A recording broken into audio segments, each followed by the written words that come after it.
Okay, I'm Kate Stalter. I'm sitting in for Larry today. Very pleased that he's allowing me to host his show while he's away. So as I mentioned before we went to the break there, we have a very special guest now for this segment of the show.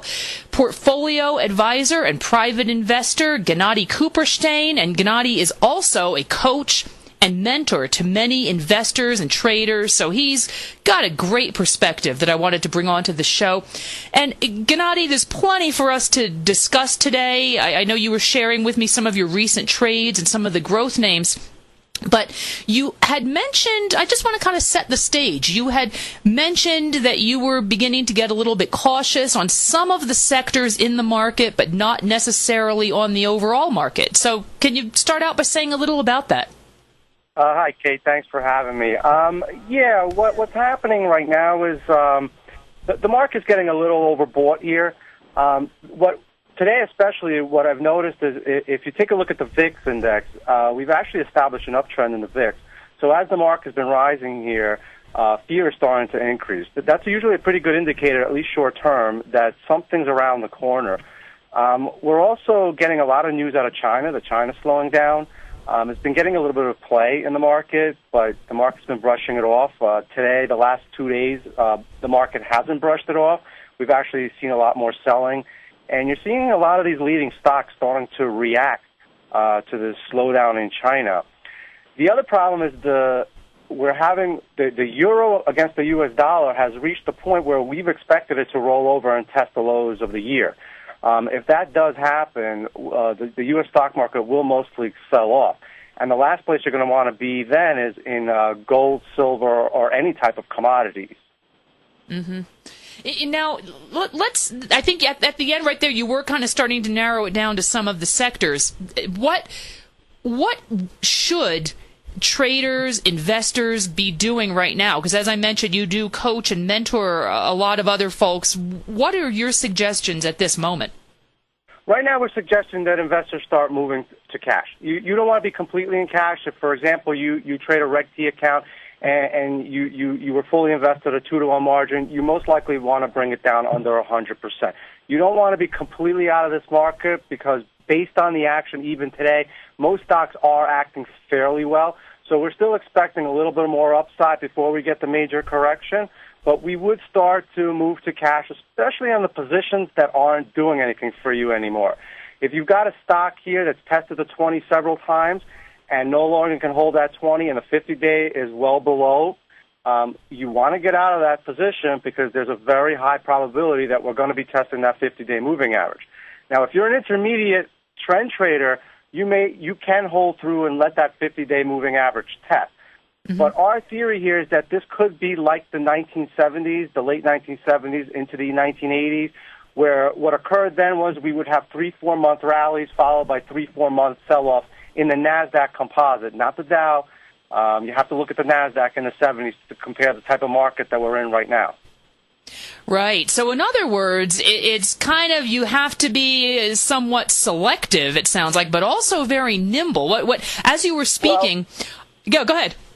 Yeah, you absolutely do not want to take any stocks right now for investment purposes. So if you've been sitting on the sidelines right now and you're watching Priceline and Buffalo Wild Wings and Apple run away from you, you do not want to be chasing these stocks. You want to stay away from them. You want to be patient here, even if that means you missed if there's 10, 20% more upside for these stocks in this particular rally. You want to stay away from them. You want to be patient. You want to wait for the pullback. It's going to come. Believe me, it's going to come.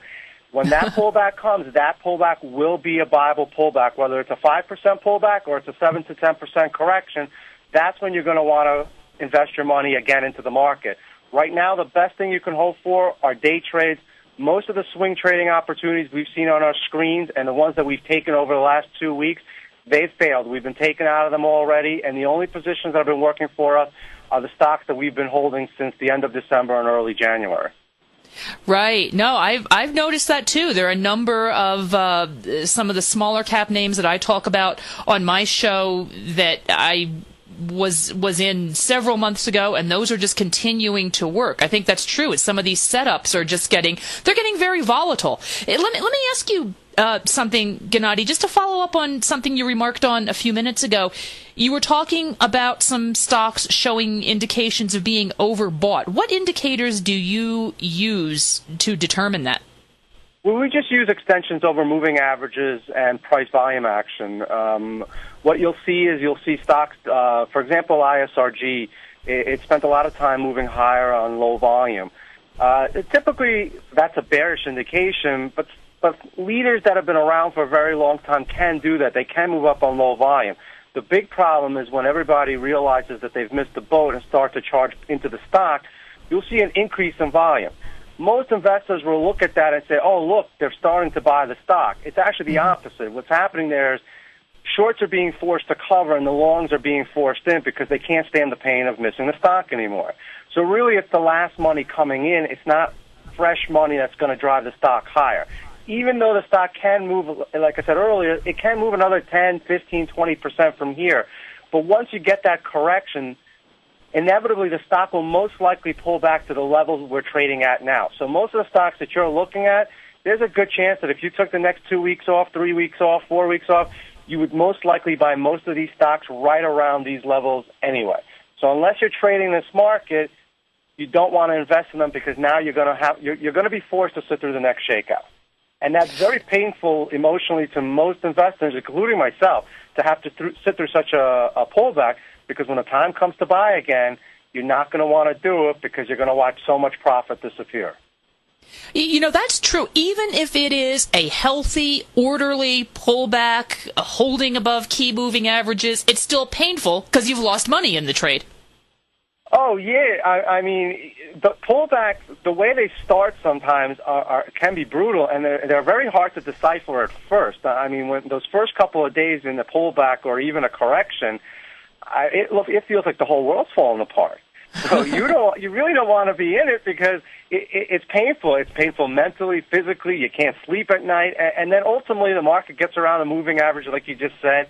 And there's that one more day where you wake up, the market's gapping down 1.5%, and you just throw the baby out with the bathwater. You say, "I had enough," and that's usually the time they reverse the market and they start heading higher. So that's why I advise clients right now, if you haven't participated in this market, just stay away from it. I know you're missing some upside, but believe me, mentally, you'll feel a lot better 3 weeks from now, 4 weeks from now, when you're now sitting in cash rather than sitting in stock that you're losing money on. You know, as you're speaking, something else occurred to me just in talking about some of the mistakes that a lot of investors make. And, you know, we're all prone to these emotions in the trading. Everybody has to be very cognizant of this. But, you know, as you're talking about people jumping in as a stock trends higher, as that being a mistake. But the other thing, sort of the flip side of that mistake, is people write off the stock as it's trending higher. They say, I've totally missed it, rather than, as you're saying, keep tracking it, wait for the pullback, wait for your buy opportunity. I see that a lot, too. Yeah, it's very rare. We've done a lot of historical studies on big winners, and we found that it's extremely rare that a stock just trends up its 10-day, 20-day moving average, never giving you a chance to buy it off the 50 or out of another consolidation. I mean, I would say it's something like 1 out of every 20 stocks will do that. The majority of other stocks, they're going to come back at some point, whether it's slightly higher from here or slightly lower from here, but they're going to come back and they're going to give you another opportunity. And if they don't, so be it. You cannot worry about those missed opportunities. You got to be out there constantly looking for new ones. I mean, what investors should be focusing on is, recently we've seen a lot of old leaders start to come alive again, besides the ones that have already come alive, like Apple and Priceline and Buffalo Wild Wings. I mean, you got Amazon.com that's coming up through the 200-day moving average. You have stocks like NetEase, CRM, BMW, Baidu. They've started to break out. Probably a bit too late in this rally to make too much progress, but keep an eye on them. These are the type of stocks that if we do get one of these 5, 6, 7 week pullbacks in the market, these are the type of stocks that can sit here, form flat bases, pullbacks to the 50. Even your traditional cup and handle double bottoms could form. So stay on top of it. stay on top of it. Do not fall asleep, because the minute you fall asleep, this market will turn. And once again, you'll be watching from the sidelines. And I did that all through the 90s. I watched the market from the sidelines constantly, because every time the market turned, I said, there's no way it could go up again. Then as it went up for 2-3 months, I said, I have to get back into this. And then I sat through the shakeouts. It was just a mess. So sit in cash, watch these big leaders, and especially the large cap tech leaders. They're, when you asked about sector, I mean, that's really the sector that's outperforming right now is large cap tech.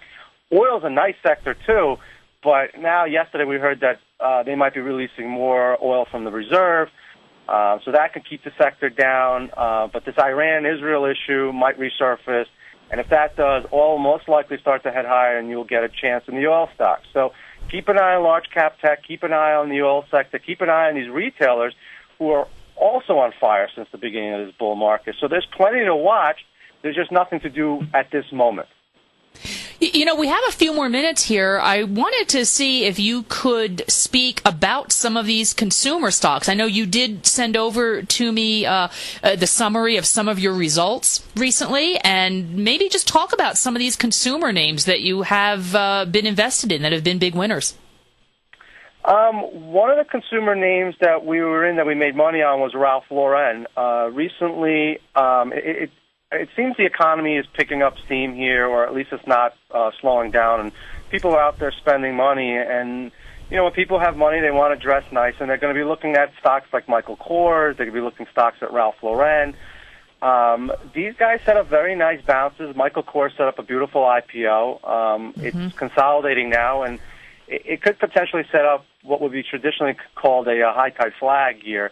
I'm not looking for it to do that. I would think it sets something up, probably goes up another 50% from here eventually. Your typical high tide flag patterns will come out of your larger cap names. They're much better. We had, I'm trying to think, Under Armour has broken out, and that's been moving. Deckers is actually looking very bad. I would avoid Deckers at all costs. Seems the Uggs craze might be over finally. And even if it's not, it seems if you've bought Uggs, you've already have Uggs. There's not many more consumers that are out there to buy Deckers. But definitely look for companies in the consumer space that are gaining market share. They're expanding into new products. Michael Kors is the best example in this rally.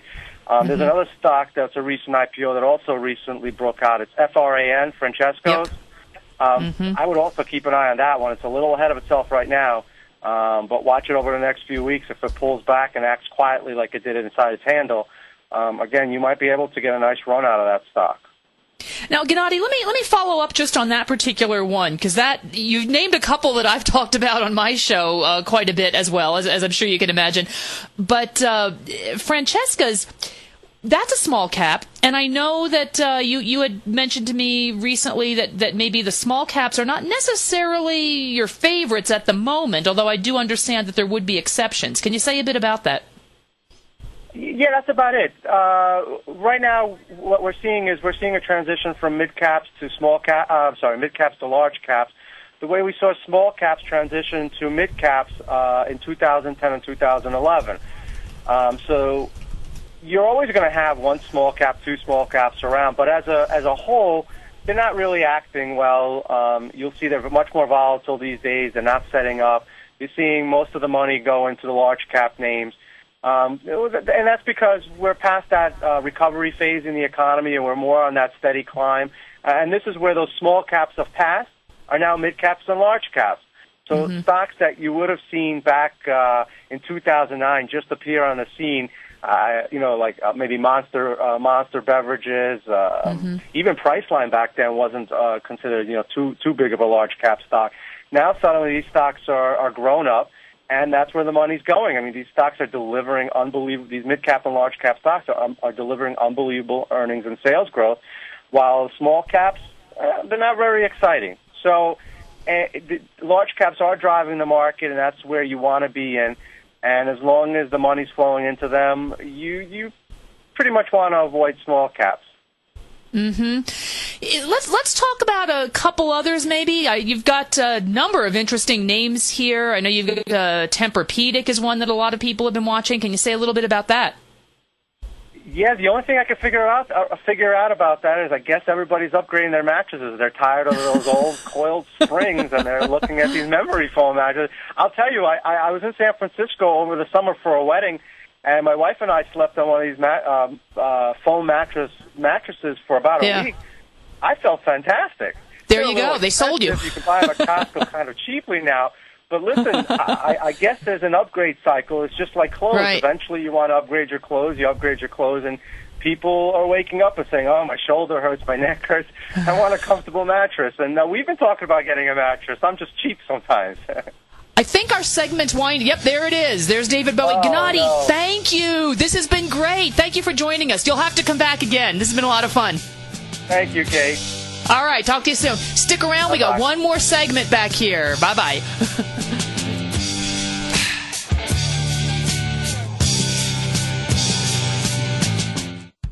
At Tiger Metal Exchange, we pay you more for converting your jewelry to cash. Let's go to Brian in New Jersey. Hey, Brian, what's going on? Hey, Tom, just want to let you know I did give you some jewelry. My jeweler offered me about $650, but you get a check in the mail tomorrow for about $1,200. At Tiger Metal Exchange, it's all about honesty when converting your jewelry to cash. Okay, let's go to Paul in Florida first. Hey, Paul, what's going on? I want to commend you on the Tiger Metal Exchange. I just did a deal with you guys the other day. Oh, good. I'm very happy. Well, I appreciate it. Now, did you sell us jewelry or did you buy coins off us? Yeah, I sold you jewelry. Okay. Yeah. Awesome. What we weighted at was less than you guys said, so, you're totally honest. At Tiger Metal Exchange, we give you the tools to value your gold, and it's absolutely free. Call 866-618-8888 or log on to TigerMetalExchange.com. We've created the easiest, safest, and most honest cash for gold process. Tiger Metal Exchange. It's the only call you need to make. TFNN is proud to bring you the cutting edge of investment newsletters. Ken Shreve's Ultimate Growth Stocks. Ken is a top-down investor who lets price and volume in the major stock indices tell him when to be in the market and when to be out. By using his unique blend of fundamental and technical analysis, Ken will protect your hard-earned capital while realizing breakout gains. Go to TFNN.com today, click Investment Newsletters, and get Ken Shreve's Ultimate Growth Stocks free for 2 weeks. David White's newsletter, The Technology Insider, is focused like a laser on finding the next big things in technology. If you had invested only $10,000 in Microsoft in 1986, you'd have been a millionaire by 2000. Disruptive technology like Microsoft's is the key to these massive long-term profits, and the Tech Insider is the vehicle from TFNN to capitalize on these opportunities. This is the go-to newsletter that identifies, monitors, and profits on mostly little-known cutting-edge companies with great long-term prospects. David's experience is as an inventor of Emmy-winning animation products for TV and Hollywood that propelled a company public. Match that with 14 years as a full-time trader, and he's uniquely qualified to guide you through the light-speed world of ever-evolving high-tech. If you're ready to ride the next big technology bull market for less than $40 per month, log on to TFNN.com and get your 2-week free trial to the Technology Insider. Get in on the ground floor of the next big thing today. Here's what people are saying about Tiger TV. Let's go to John in Tampa. Hey, John, what's going on? Hi, Tom. How are you, sir? I'm doing great. You having a good day out there? A wonderful day. I love your Tiger TV. I watch it every day. I'm like a kid in a candy store. Oh, man, I appreciate you out there watching it. How long have you been watching the Tiger TV? I'm watching almost a month now, and it's wonderful. It's pretty cool, isn't it? Oh, yes, it's cool. You see the charts and everything. Thanks so much for the hard work. Tiger TV, a great news service from TFNN.com. Are you looking for a precision edge in the market? Something that can stack the odds in your favor? Then look into Larry Pesavento's new trading newsletter, Patterns, Profits, and Peace of Mind. In each weekly issue, Larry explains what's going to happen in the markets based on the pattern he sees developing and gives you actionable trade ideas based on those patterns. Plus, you'll get his detailed analysis on a variety of markets and sectors, including stocks, treasury bonds, the gold market, oil, the dollar, the forex market, and more. And you'll get the Technical Corner segment, which is a short but powerful weekly training session on trading. You'll get get access to all the patterns Larry is seeing in the markets, plus the Astro Harmonics and powerful Bradley stock market model that Larry utilizes for less than $5 a day. An extremely potent combination that will give you just the edge you've been looking for. Try patterns, profits, and peace of mind absolutely free for 2 weeks. Go to TFNN.com and click on the free trial link at the top of the page. That's an $85 value, yours free when you register right now. Get Larry's patterns, profits, and peace of mind and get the edge you've been looking for. This segment is brought to you by TFNN. Test drive all the newsletters for free at TFNN.com.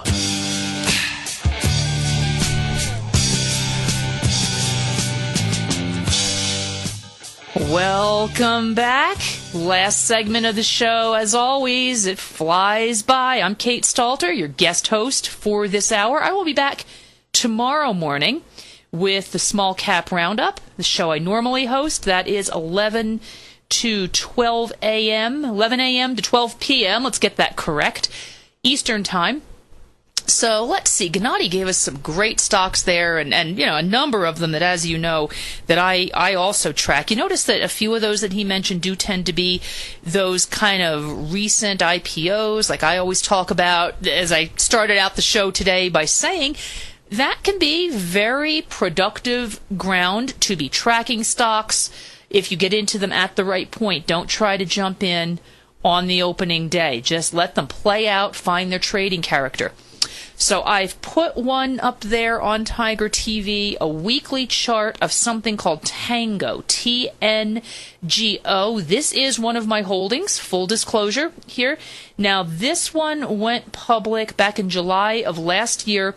Definitely a small cap, has a market capitalization of, about $618 million.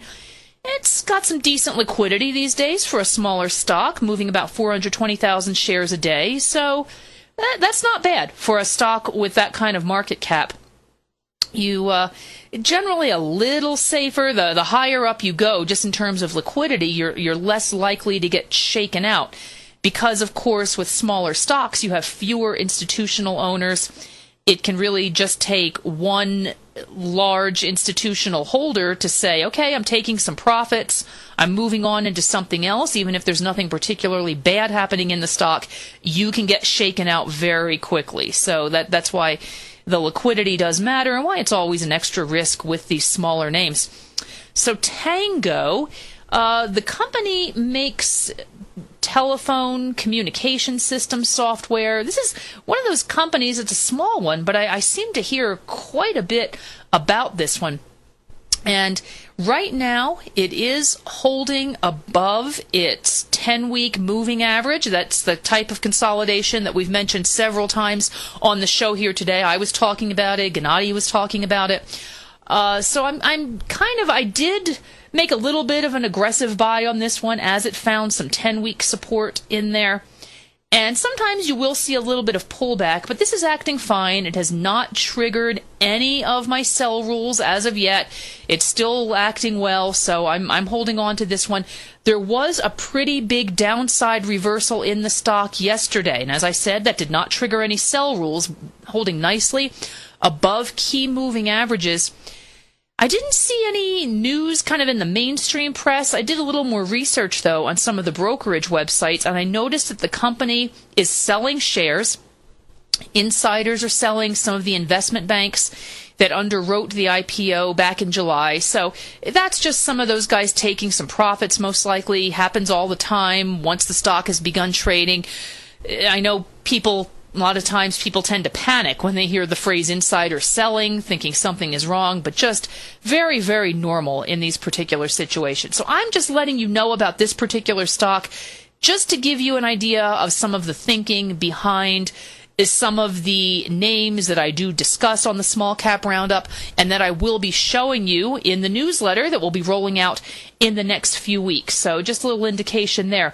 Okay, it looks like our time is rapidly dwindling down here. It's been great that Larry has given me the opportunity to sit in on his show today, and I really appreciate the chance. I want to make sure that everybody joins me again tomorrow morning 11 a.m. Eastern for the Small Cap Roundup. I'll talk to you again. I'm Kate Stalter, signing off for today. Thanks for listening, everyone.